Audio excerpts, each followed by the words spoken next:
Hello, my name is Don and welcome to the channel. In today's video we're going to take a look at this Bear Creek MC-202 22 Magnum 1022 clone, so stay tuned. Now guys, right off the bat I do want to tell you that I am an affiliate for Bear Creek, and Bear Creek did send me this firearm for testing and I do get to keep it when I'm done. But guys, that's not going to have any bearing on how honest I am on this review. Now guys, I have shot this rifle a ton. I got to say I've got at least 600 rounds through this. I shot a lot of it on camera, a lot of it off camera. I've shot this a lot suppressed and unsuppressed. Now, as you can see, I have my Huxworks flash hider on here right now. To me, a Magnum, a 22 Magnum is a hunting rifle. This is not really a target shooter. I mean, I can buy 9mm cheaper than I can buy the 22 Magnum ammunition. It's expensive. I mean, you're getting into, I think, 20 bucks for 50. That's like really good match ammunition, like some Lapua Center X for 22 long rifles. So for me, this is more of a hunting rifle. This is definitely not for printing groups. Plus, guys, most of the ammunition is American-made, and if you've been following my channel for any length of time, you know how I feel about American-made rimfire ammunition. Now, guys, we do got the Garmin out here, so we're going to be getting velocities off of the ammunition. We're going to be tracking our SDs and our ESs, just so we can get an idea on how well this American ammunition does perform. Now, we're going to shoot, I think we got 5 or 6 different ammunitions here, and I just want to see how they group. So we're going to load up 15 round mags. Now guys, I had the most trouble with the 15 round mags. Now you can't adjust the tension on the 15 round mags like you can with the 9 round mags. The 9 round mags are more like the Ruger 1022 10 round mags. So you can adjust the tension on the on those magazines for the spring pressure. Now guys, if you put a suppressor on this rifle, it's a totally different animal. Now with just the thread protector on this rifle runs pretty good. You will get some malfunctions with it, but all in all, it ran decent until I put a suppressor on it. Now I put my Jesse's Girl can on this thing, and the increased back pressure just made this bolt travel so fast the magazine just couldn't keep up with it, and it was malfunction after malfunction after malfunction. It was irritating. So I took off the Jesse's Girl can. So then I tried my Huxworks. Now if you're familiar with cans at all, the Huxworks has a very low back pressure can, so you're not getting a ton of extra back pressure on this blowback bolt, and it does run fairly good with the Huxworks. It's not perfect. It doesn't run as good as it does with just the thread protector on it, but it does run real well. Now that's why I have the, this is my Huxworks flash hider on here. That's kind of how you have to mount the Huxworks cans. You have to have a muzzle device capable of accepting the can, and this is the flash hider version. All right guys, let's talk about what I did to the rifle so far. Now I haven't done anything to it really. This has the Ruger BX25 trigger, comes stock like that. We're using the Accutech bipod. I have the Salmon River Solutions SRS rail on here. It takes Picatinny and Arca. We've got the Victor cheek pad on here, and that's it. It's pretty well stock. There's really not a lot you can do to these. You could switch out a trigger if you wanted. This does take all Ruger 1022 triggers, and I have tried a few different ones and they do work great. I put the Kid single stage in here and it worked really well. Now we do have the Huxworks flash hider on here, and we'll probably take a few shots with the Huxworks can on here as well. So the first 10 shots, guys, are going to be with the CCI Maxi Mag 40 grain hollow point.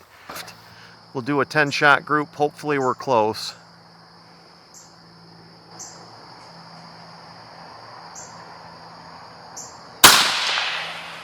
Okay, a little high.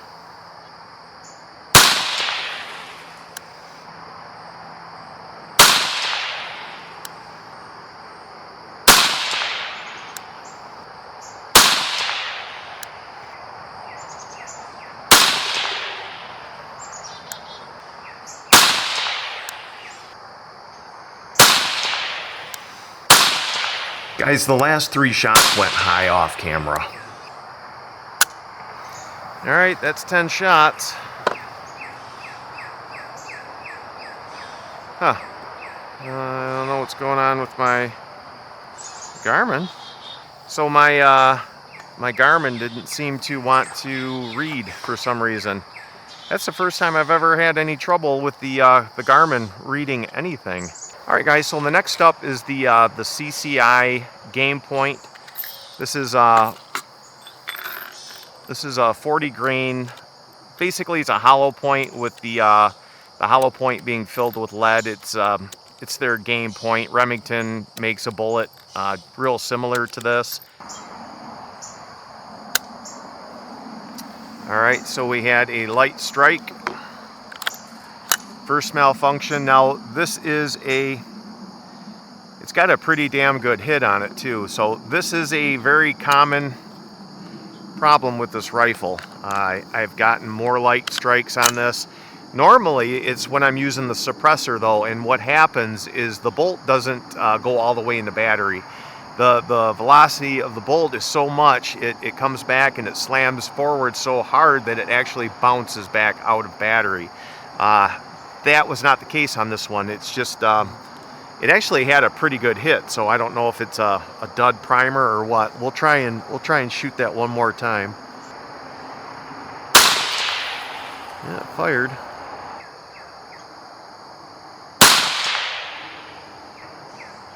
So guys, we are shooting really high. Dang it. Oh, I can't believe it's that high.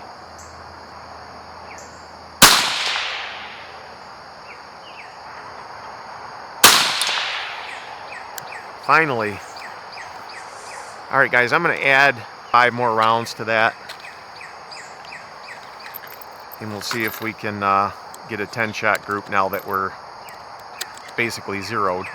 I was having a little trouble seeing where my bullets were hitting when I was zeroing it.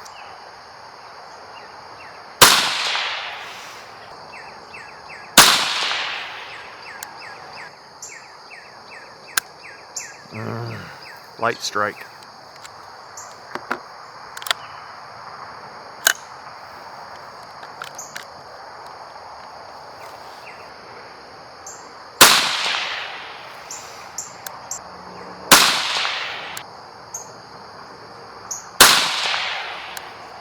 Now you're going to see me checking this from time to time because I want to make sure that it's in battery, or else it won't fire.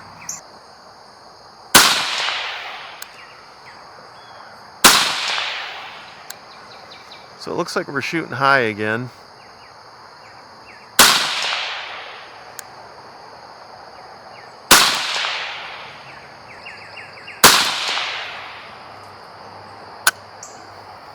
All right, well, didn't shoot that stuff very good, did it? All right, so we did get 20 shots on here. So we had an average of 1839, a standard deviation of 26.9, and an extreme spread of 101.2. So it's not really surprising that we shot a group like we did. It's not very good. All right, so let's try the Federals. So far, we've had all the malfunctions that we have been light strikes. All right, so let's see where this one's hitting.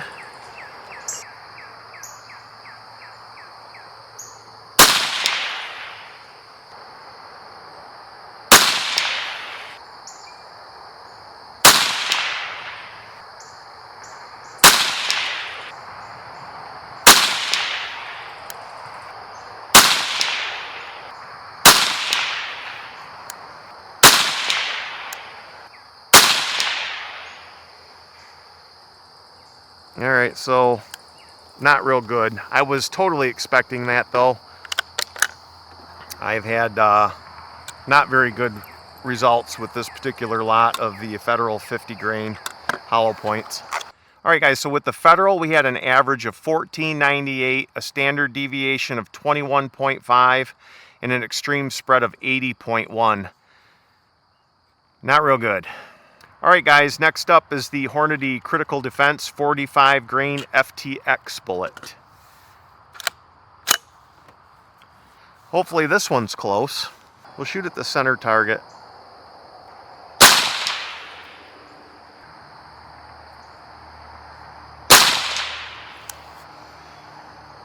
Alright, we're good as far as elevation goes.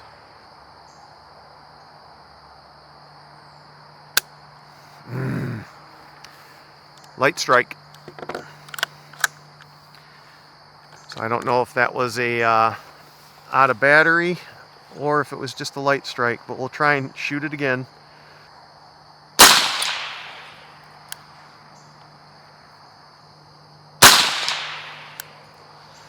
I'm going to bring it down just a tenth. Alright, next 10, this will be the 10 shot group.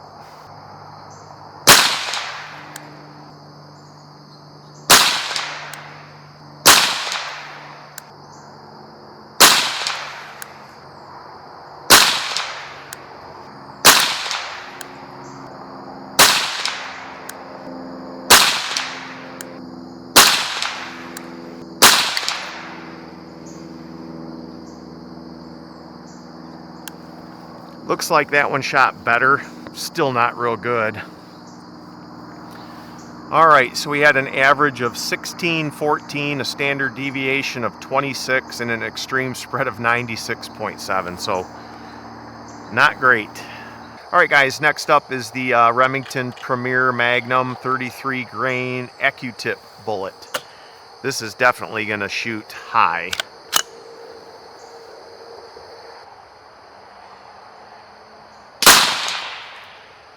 Wow, right next to it. Sweet.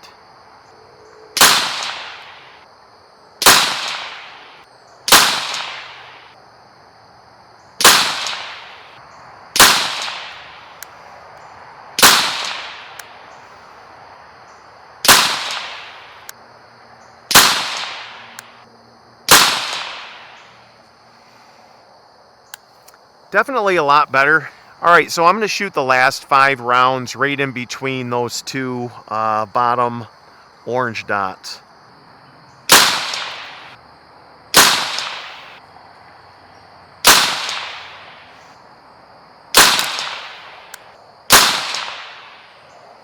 Wow, that shot really good.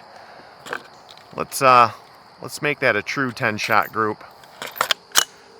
Let's try and put 5 more rounds into that group.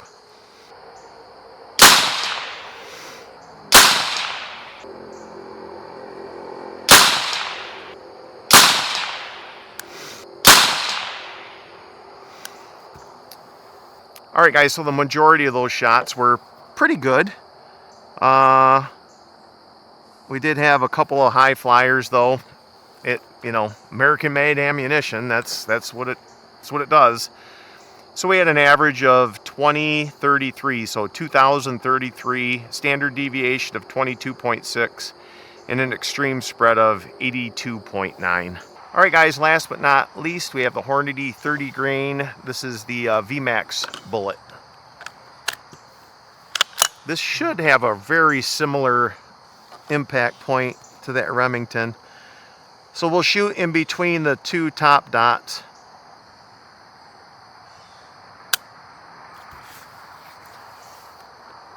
Alright, light strike.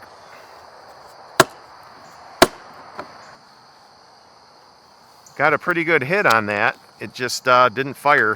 Let's try it again.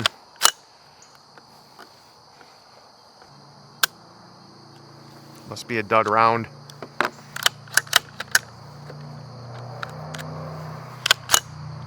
Alright, let's try the next one.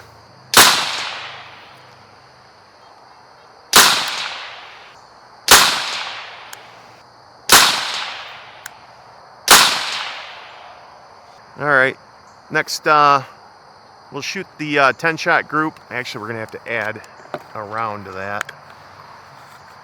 Ooh, that's some smelly ammunition.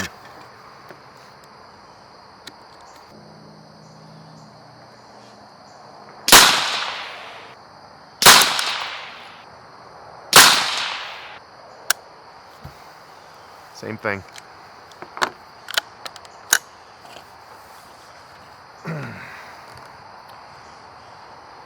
So we're getting some good hits on this. The ammunition is just not firing.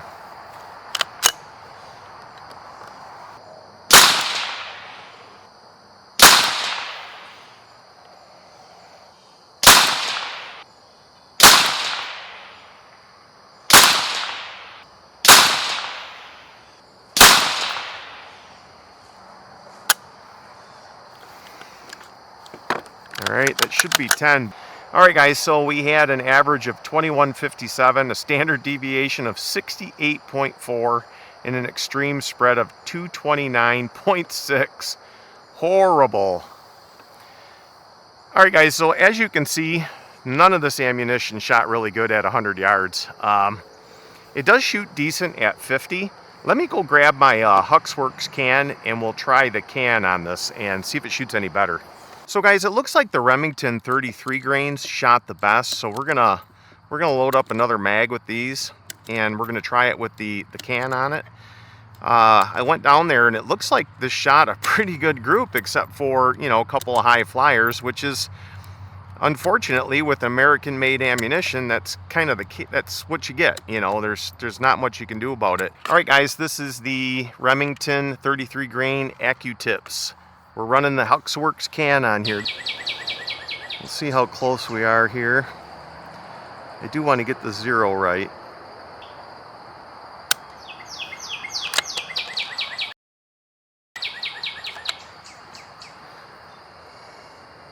So we got a light strike right off the bat.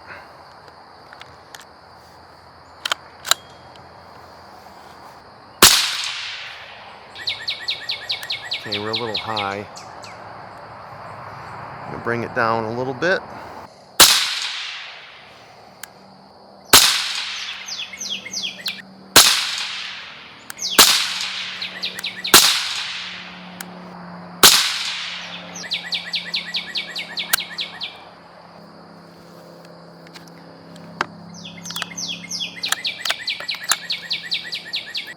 All right, guys, I think that one was out of battery, and that's really common when you shoot with a suppressor. This Huxworks has been really good, but it's still a little fast for the recoil spring on this. I believe they're using the same recoil spring as the 22 long rifle, so it's a bit much for.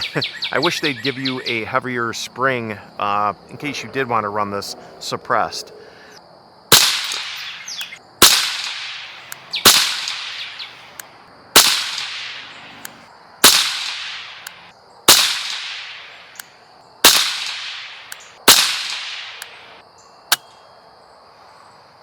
All right, that's all 15 shots.